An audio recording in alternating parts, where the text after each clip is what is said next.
Hello students, welcome to R K unique study centre. আমি রাজু, তোমাদের বন্ধু ও স্টাডি কোচ। আজকে তোমাদের পঞ্চম শ্রেণীর প্রশ্ন বিচিত্রা বইয়ের গণিতের যে দ্বিতীয় স্কুলটা রয়েছে, বালুরঘাট গার্লস হাই স্কুল, এই স্কুলের সকল প্রশ্ন উত্তরগুলো করাবো।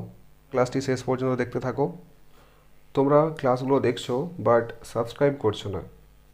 দিল ঠোককে সাবস্ক্রাইব করো ভাই। তোমরা সাবস্ক্রাইব করে আমার পাশে থাকলে মন খুলে ক্লাস করাবার উৎসাহ পাই। আমি তোমাদের জন্য প্রতিনিয়ত ক্লাসগুলি নিয়ে আসছি, তোমরা তো আমার জন্য এটুকু করতেই পারো। চলো ফটাফট সাবস্ক্রাইব করে পাশে থাকা বেল আইকনেতে প্রেস করে দাও। সো শুরু করি আজকের অঙ্ক ক্লাস।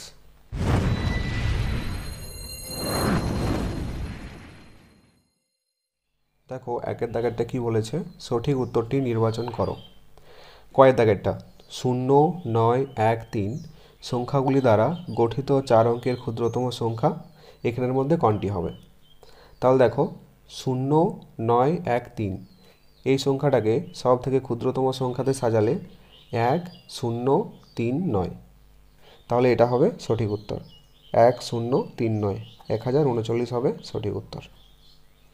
তারপর দেখো ক্ষয়েরটা ভাগশেষ ড্যাশ ভাজক, এখানে কোন চিহ্নটা বসবে? সমান চিহ্ন বসবে নাকি ভাগশেষ বড় ভাজক ছোট এই চিহ্নটা বসবে, নাকি ভাগশেষ ছোট ভাজক বড় এই চিহ্নটা বসবে, নাকি কোনোটিই নয়? তোমরা একবার দেখে নাও।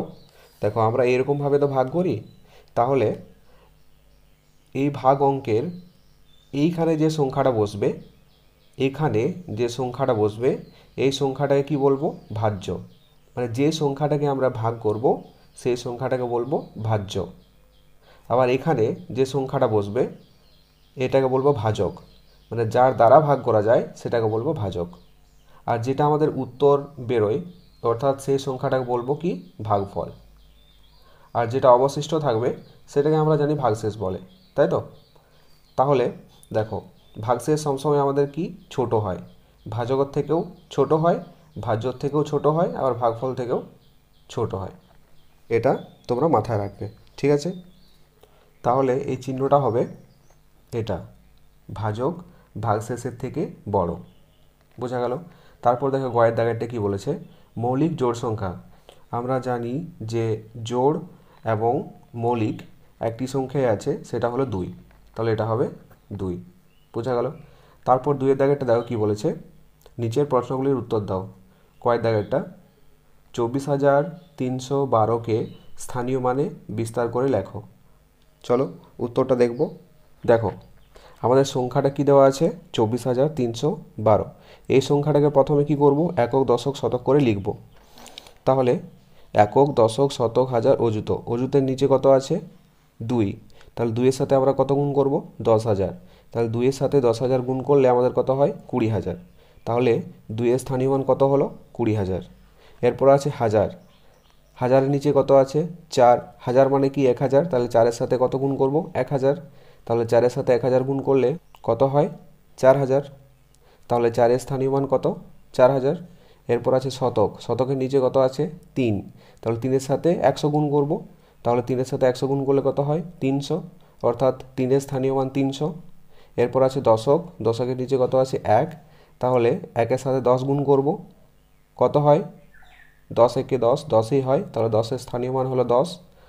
আর এককের নিচে কত আছে? 2। তাহলে 2-এর সাথে কত গুণ করব? 1, 2 1-কে 2। তাহলে 2-এর স্থানীয় মান হলো 2। তারপরে এটা যোগ করে দেবো, এই সংখ্যাটাই আসবে।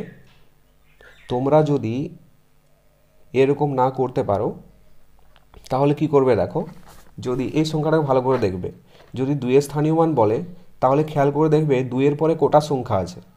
এখানে দেখো 2-এর পরে কোটা সংখ্যা আছে? 1 2 3 4। তাহলে 2-এর পরে তোটা শূন্য বসিয়ে দেবে। তাহলে 2 1 2 3 4। তাহলে 2-এর স্থানীয় মান কত হয়ে গেল? 20,000। এরপর দেখো এখানে 4-এর যদি স্থানীয় মান বলে তোমাকে, তাহলে কি করবে? প্রথমে দেখবে যে 4-এর পরে কোটা সংখ্যা আছে। 4-এর পরে কোটা সংখ্যা আছে? 3টে। তাহলে 4-এর পরে 3টে শূন্য বসিয়ে দেবে। 1 2 3। তাহলে 4-এর স্থানীয় মান আমাদের বেরিয়ে গেল 4,000। এরপর দেখো যদি তোমাদেরকে 3-এর স্থানীয় মান বের করতে বলে তাহলে কি করবে? প্রথমে দেখবে 3-এর পরে কোটা সংখ্যা আছে।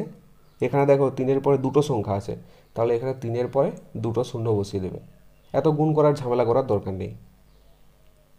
বোঝা গেল? এরপর একের স্থানীয় মান, একের পরে কোটা সংখ্যা আছে একটা, তাহলে একের পরে একটা শূন্য, আর দুইয়ের স্থানীয় মান 2 হয়। বাস হয়ে গেল। এরকমভাবে তোমরা করবে, এরকম যদি অঙ্কটা না বুঝতে পারো। ওকে, তারপর দেখো নেক্সট ক্ষয়েরটা, 480 সেকেন্ডে কত মিনিট? তাহলে আমরা জানি 1 মিনিট সমান কত সেকেন্ড? 60 সেকেন্ড। তাহলে 480কে 60 দিয়ে ভাগ করব। দেখো, ভাগ করার আগে তোমাদেরকে একটা কথা বলে রাখি, যদি আমরা কোনো বড় ইউনিট থেকে ছোট ইউনিটে পরিণত করতে যাই বা ঘন্টা থেকে মিনিটে পরিণত করতে যাই, তাহলে কি করতে হবে? 60 দিয়ে গুণ করতে হবে।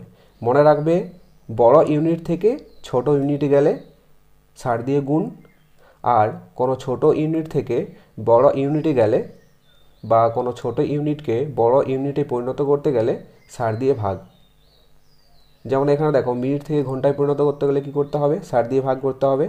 সেকেন্ড থেকে মিনিট করতে গেলে কি করতে হবে? সেকেন্ডকে 60 দিয়ে ভাগ করতে হবে। এবং দেখো, সেকেন্ড থেকে ঘন্টায় পরিণত করতে গেলে কি করতে হবে? যত সেকেন্ড বলবে সেটাকে কিন্তু আমরা 60 দিয়ে ভাগ করব না।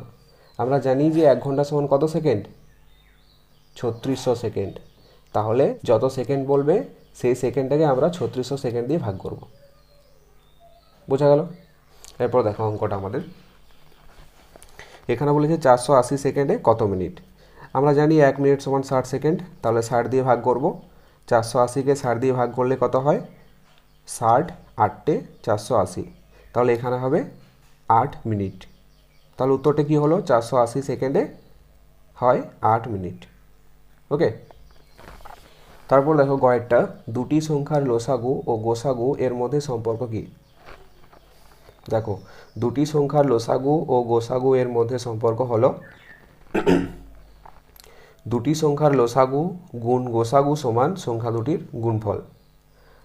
তারপর দেখো 3 দাগের কয়েকটা, শ্যামলবাবু তার 8 মাসের আয় দিয়ে 9 মাসের খরচ চালায়। এটার মানে কি বুঝলে? মানে শ্যামলবাবু 8 মাসে যে টাকাটা আয় করেন সেটা তার খরচ হয়ে যায় 9 মাসে। মানে 8 মাসের আয়, সেটা তার 9 মাসের খরচ। তার মাসিক আয় মানে তার 1 মাসের আয় যদি 11,232 টাকা হয়, তাহলে 9 মাসের খরচ কত? তাহলে প্রথমে আমাদেরকে দেখতে হবে তার মাসিক আয় বলেছে 11,232, তাহলে তার 8 মাসের আয়টা আগে বের করতে হবে। দেখো অঙ্কটা দেখো, শ্যামলবাবু তার 8 মাসের আয় দিয়ে 9 মাসের খরচ চালান। তার মাসিক আয় 11,232 টাকা হলে তার 8 মাসের আয় কত হবে? 11,232 গুণ 8। 1 মাসে যেটা আয় সেটাকে 8 দিয়ে গুণ করব। তাহলে 8 দিয়ে গুণ করলে আমাদের 8 মাসের আয়টা বেরিয়ে যাবে। তাহলে শ্যামলবাবুর 8 মাসের আয় কত বেরোলো? 89,856 টাকা। এরপর দেখো, শ্যামলবাবুর 9 মাসের খরচ সমান 8 মাসের আয়। তাহলে আমরা দেখতে পাচ্ছি শ্যামলবাবুর 8 মাসের আয় 856 টাকা। বোঝা গেল? তারপর দেখো 3 ক্ষয়েরটা কি বলেছে, বাবা ও ছেলের বর্তমান বয়সের সমষ্টি 60 বছর। 15 বছর পর তাদের বয়সের সমষ্টি কত হবে? বর্তমান বয়সের সমষ্টি কত? 60 বছর। ধরো তোমার বয়স এখন 15 বছর। তোমাকে বলা হলো যে 10 বছর পর তোমার বয়স কত হবে? কত বলবে? 15 যোগ 10 সমান 25 বছর হবে। আবার বলা হলো যে তোমার বাবার বয়স এখন ধরো 40 বছর। ধরে নাও 40 বছর। 10 বছর পর তার বয়স কত হবে? তাহলে 40 যোগ 10 সমান 50 বছর। তাহলে তোমার বাবারও 10 বছর বাড়লো আর তোমারও 10 বছর বাড়লো। তাহলে টোটাল অর্থাৎ মোট কত বাড়লো তোমাদের দুজনকার? 10 10 20 বাড়লো। দেখো অঙ্কটা দেখো, বাবা ও ছেলের বর্তমান বয়সের সমষ্টি কত? 60 বছর। 15 বছর পর তাদের বয়সের সমষ্টি হবে, বর্তমান বয়সের সমষ্টি কত আছে? 60। 15 বছর পর তাদের কত হবে? দুজনকারেরই কিন্তু 15 বছর করে বাড়বে। তাহলে দুজনকার 15 করে বাড়লে কত হয়? 30। তাহলে 60 যোগ 30 সমান 90 বছর। তাহলে উত্তরটা লিখে দাও, 15 বছর পর তাদের বয়সের সমষ্টি হবে 90 বছর। তারপর দেখো 4 দাগেরটা কি বলেছে, গোসাগু নির্ণয় করো। দেখো এখানে সংখ্যাগুলি কী কী বলেছে? 12 আর 18। তাহলে 12 18 লিখবো, 2 দিয়ে ভাঙার চেষ্টা করব। 2 6 12, 2 9 18। আবার যাবে দেখো 3 দিয়ে, তিন দুগুণে ছয়, তিন তিনে নয়। এখানে আমাদের গোসাগু নির্ণয় করতে বলেছে। তাহলে গোসাগু নির্ণয় করতে বললে সবসময় কি করব, আমাদের বাঁ দিকে যে সংখ্যাগুলো থাকবে এই সংখ্যাগুলো নেব। তাহলে গোসাগু সমান 2 গুণ 3 সমান 6। তাহলে 12 আর 18 গোসাগু হবে 6। বোঝা গেল?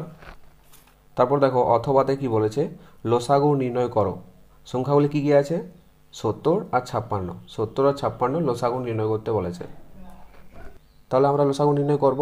দেখো 70 আর 56, প্রথমে 2 দিয়ে খাবে, 2 35 70, 2 28 56। তারপর আর 2 দিয়ে যাবে না, 7 দিয়ে যাবে, 7 5 35, 7 4 28।